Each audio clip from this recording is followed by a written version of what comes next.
so that servicing becomes easy, and also create local expertise for us developing this space now going into the future. And we will be looking at how we can do this from a whole of government approach. The sixth issue that I want to talk about is our micro, small, and medium enterprises. As I told you, we had 7 million Kenyans that were, condemned by CRBs, credit rating bureaus. And they couldn't transact. They couldn't do much because they were rated as very dangerous people. We worked with the MNOs, and we managed to get these Kenyans out of the net. And the reason why these Kenyans were all in CRBs was because they were paying interest rates of up to 300%. We have since changed and provided what we committed to the people of Kenya as a hustler fund. And hustler fund gives credit to borrowers at 8% per year, down from 300% to 8% per year. We have lent 65 billion shillings under that framework. And we have improved the credit ratings of citizens. A presentation was presented to us here today that Hustler Fund has become the nursery school for creditworthiness. That is when people discover that being creditworthy is necessary. And as a result, we are now transitioning 1.6 million of these borrowers. Now they can be lent to by banks because they have established a credit history that is credible.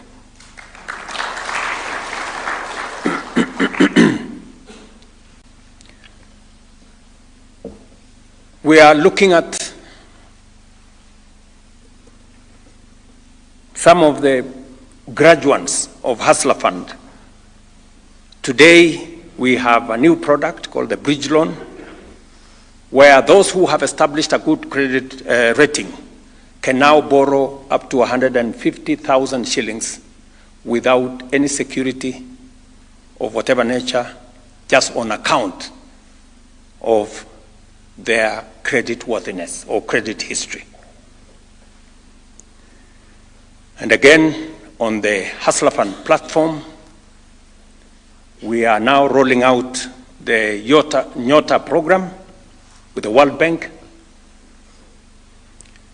where the intention, and my good friend Oparanya there, with his PS, Madam Mangeni, and my good friend Jacobs, there, the PS for Youth, are working around the clock with our partners in the World Bank, because we have agreed that many of these small business people that have managed to graduate into business enterprises, we are picking 100,000 of them and giving them, together with the World Bank, a grant of 50,000 shillings each one of them.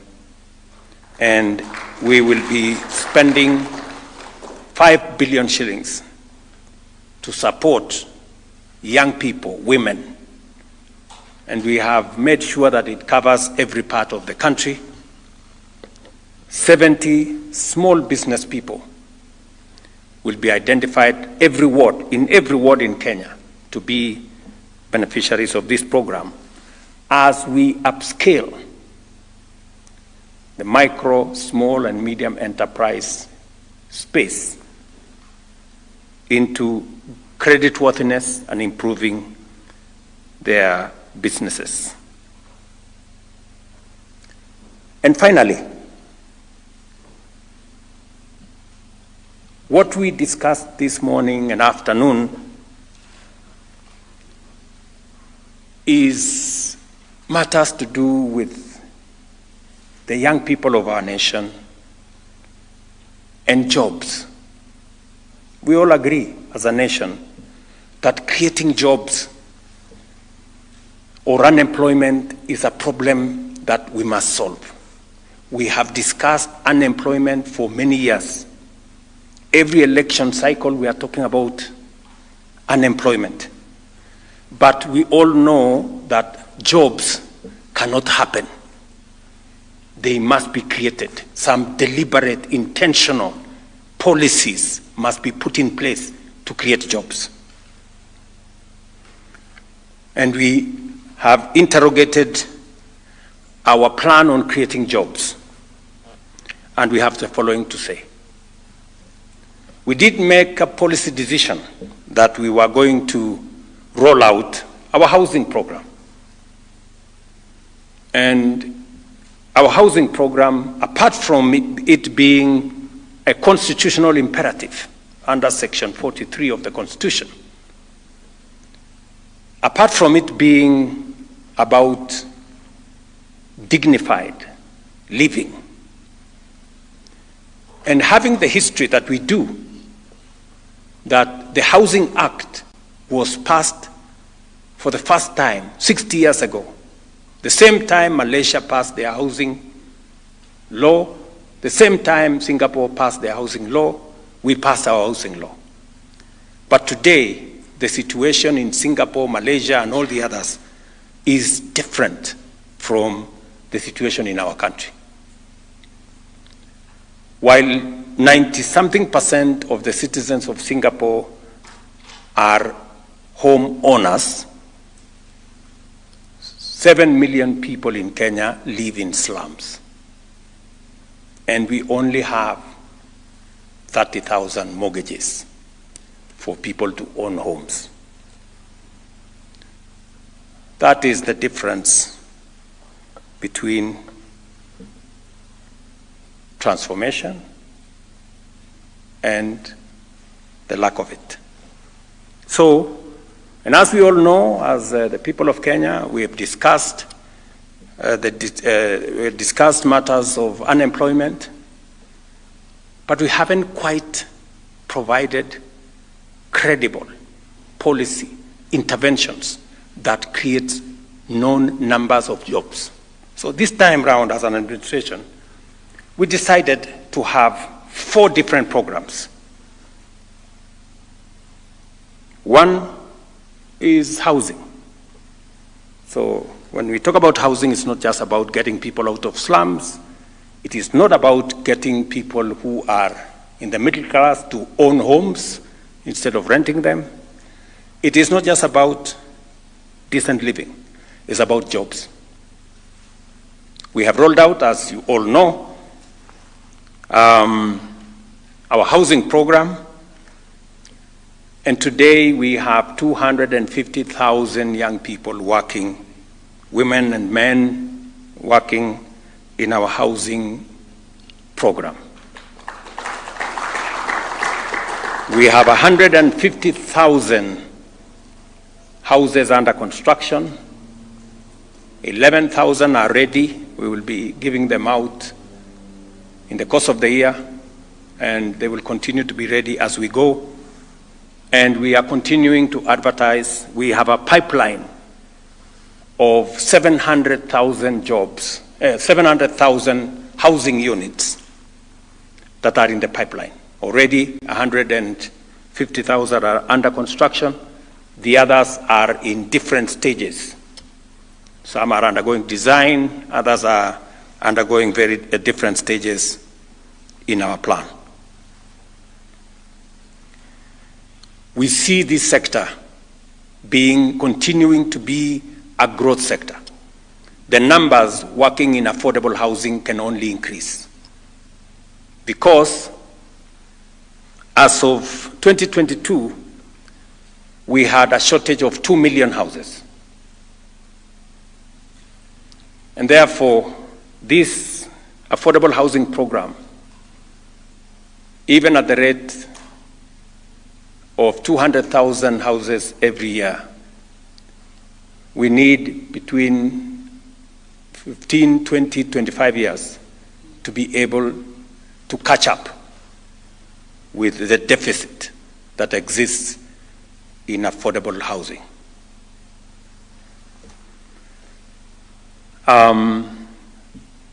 So we will continue to see new jobs in the affordable housing space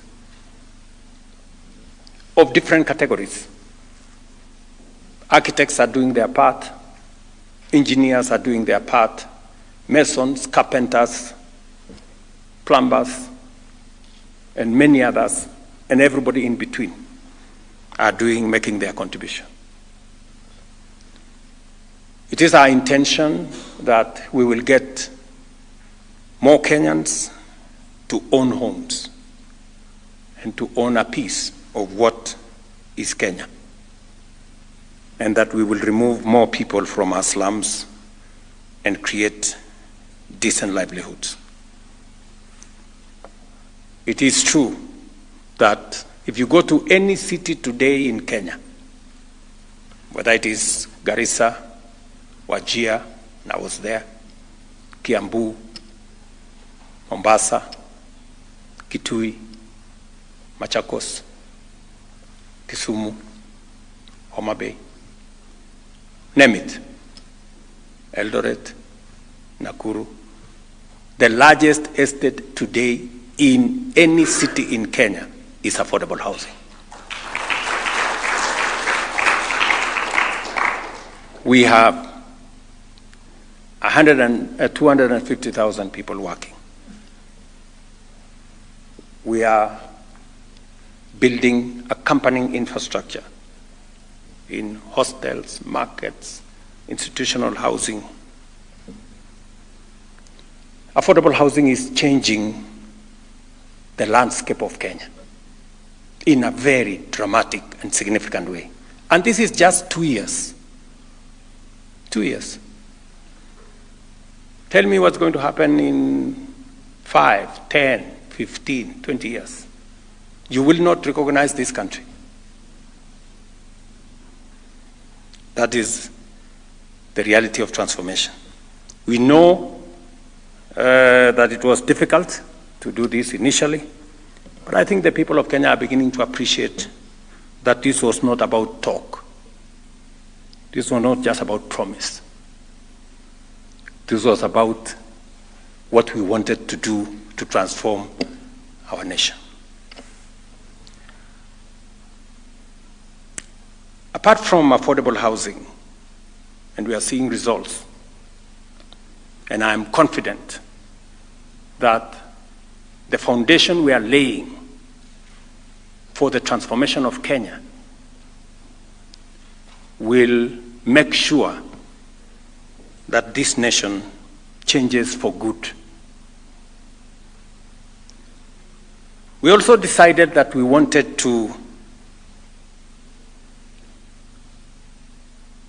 take advantage of the single most important asset we have as a country, our human capital.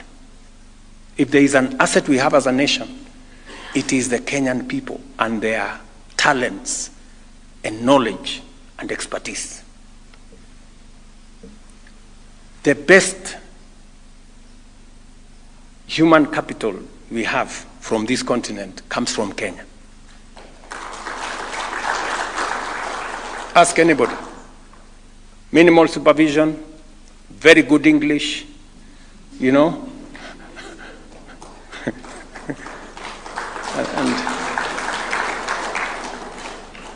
And that is the comment that comes from everywhere, from every employer, anywhere in the world.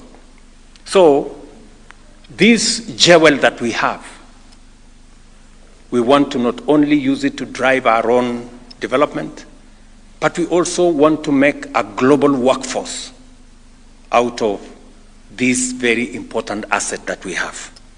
And therefore, we provided pathways and avenues for Kenyans, not just to work at home, but to work as a global, professional workforce.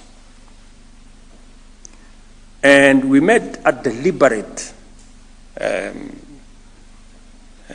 intervention.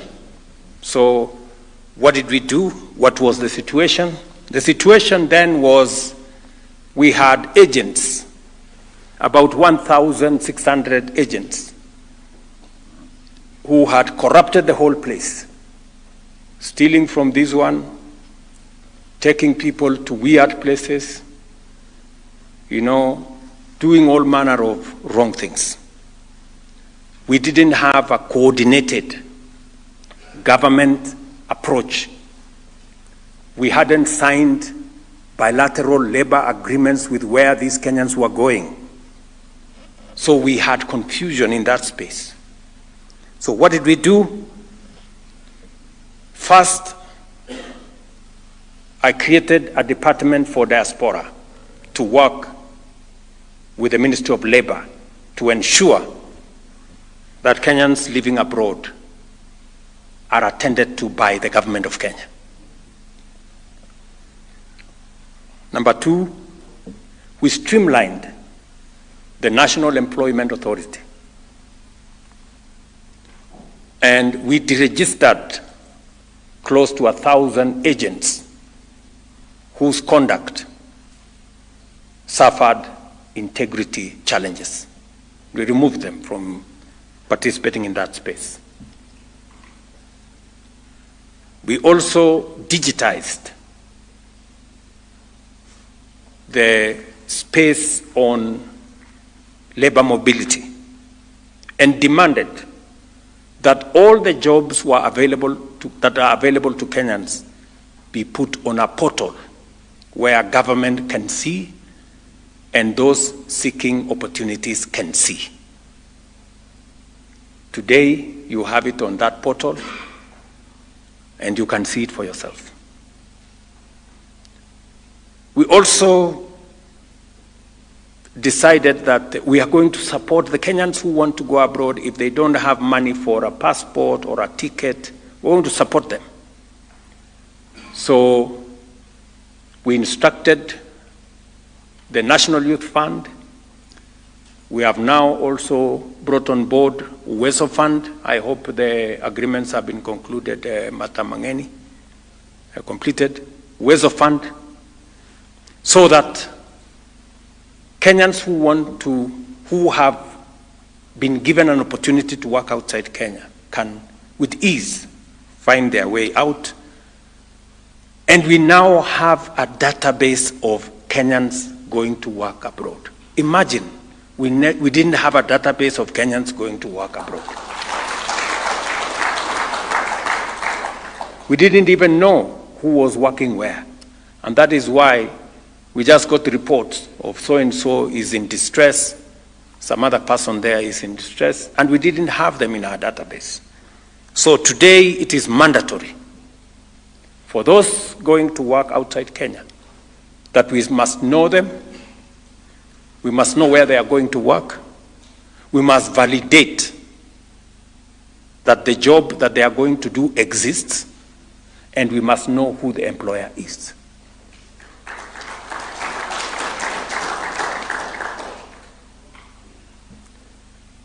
So, as a result,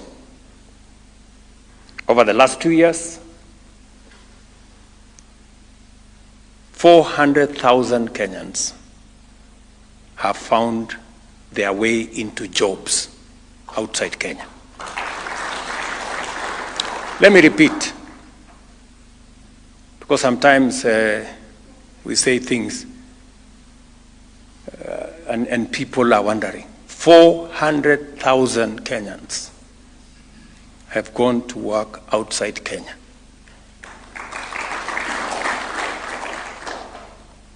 And they are contributing to our development. They are sending money to Kenya. In fact, in the supplementary budget, we have added 100 million shillings. I hope, Kipto, we did that. Mbadi, did you sign it off? Yes. Mbadi has, in this supplementary budget, just for the next 1 month, we have provided 100 million shillings to youth fund to facilitate people who want to go and work outside Kenya.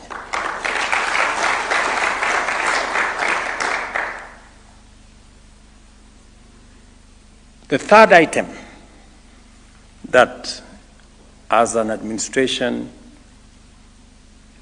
we have rolled out as a policy, this is deliberate. You know, housing is deliberate. Labor mobility is deliberate.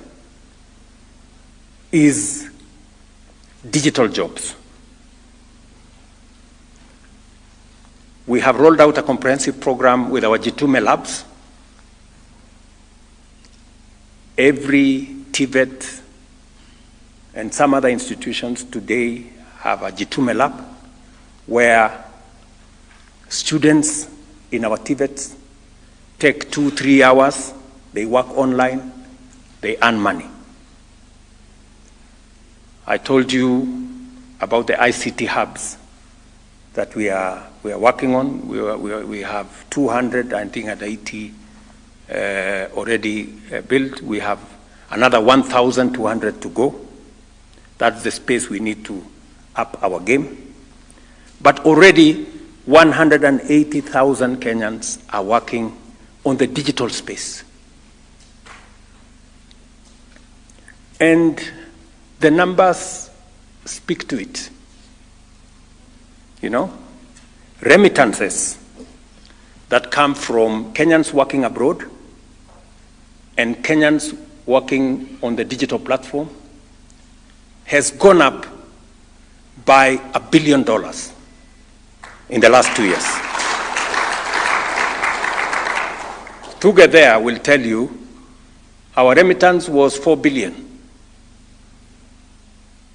By February this year, it was $4.95 billion.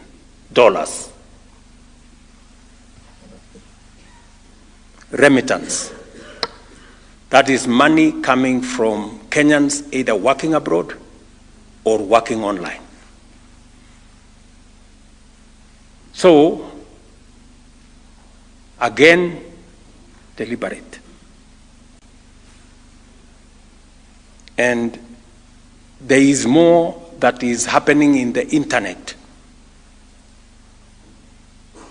There are more people who are doing serious business, earning serious money in the internet than the pornography and the insults and all the other things that are going on there. There is more. And that is where we should be going.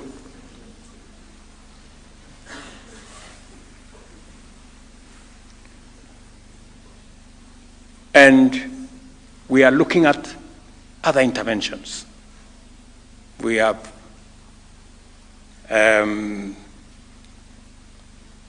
what we call climate works. Again, because of the climate challenges and what we need to do about our environment, we are again rolling out another 110,000 opportunities for Kenyans to work in the climate work space, to work with us. Already 20,000 in Nairobi City are onto that course. And we've just advertised opportunities for 110,000. And they will begin working from when, Alice and Hinga, when are they? 1st of July. So from 1st of July, we will have another 110,000 young people coming to work in the climate works space. And we're looking at what we can also do in the space around value addition and agro-processing. And so going into the future, we will want to improve. What are we going to do going into the future around the job creation program? We will step up our housing program. We will also expand the number of bilateral labor agreements. The Honorable Musalia Mudavadi here is leading our team in signing more bilateral labor agreements with more countries to give us more opportunities for Kenyans to work abroad. We are scaling up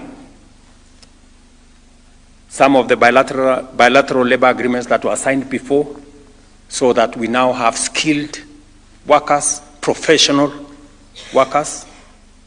That is our next trajectory, so that we can renegotiate some of the bilateral labor agreements and ensure that professional cadres can be accommodated. We are also working on making sure that more Kenyans can speak more than one language. German, Chinese, French, Spanish. That's our next horizon, and the Ministry of Diaspora is working with different institutions. I am happy that KMTC, for example, is beginning to teach. Is that correct, Mudoni? Yes, sir. We are teaching French, German, Amharic, and Arabic. Right. So that is the next horizon. We're going to make Kenyans truly global citizens, that they can work anywhere. So that is the next horizon we are working on. We are also looking at our special economic zones, making sure that we expand the capacities in our special economic zones, expanding capacities in our county aggregation and industrial parks for processing, for value addition, and that is why we will be removing taxes in this budget on packaging material for both coffee, tea, and other commodities, so that instead of exporting our tea and coffee, largely tea on sacks or in sacks, we will be exporting them packed in packages that go to the supermarket. That is a space that we are working on. We are also looking at expanding new markets for our products, so that as we do value addition and agro-processing, we'll be looking at new markets. As you know, we have last year the economic partnership agreement we signed with the 26 countries or 27 countries in the EU came into force. We have the Honorable Musalia Mudavadi just came from FOCAC meeting between Africa and China, and you remember I was in China a few months ago, and I did agree with the Chinese president that we need to open markets.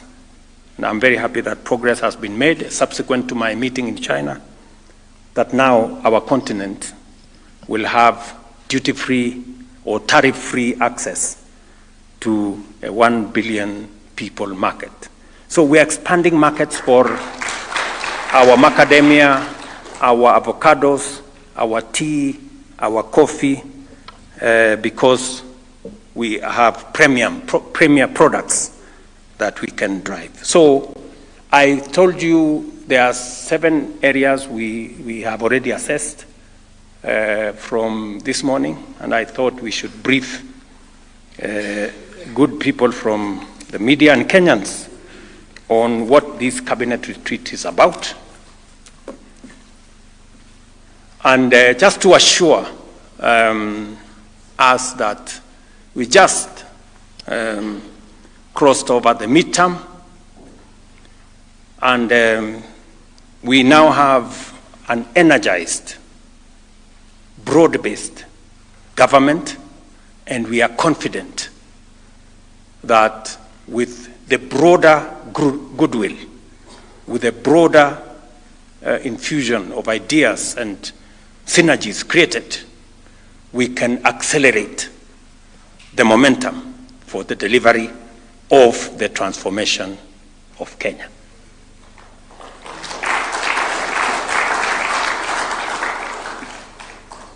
Let me repeat this for the avoidance of doubt.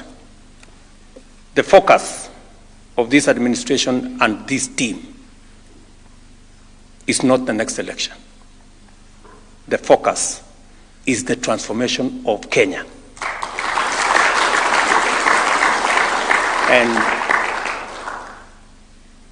And putting a firm foundation for the transformation of our nation into the next generation.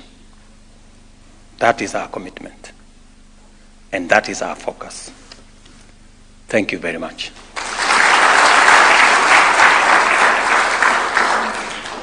Insurance, the people who are not employed to have a health insurance, digitizing the whole system,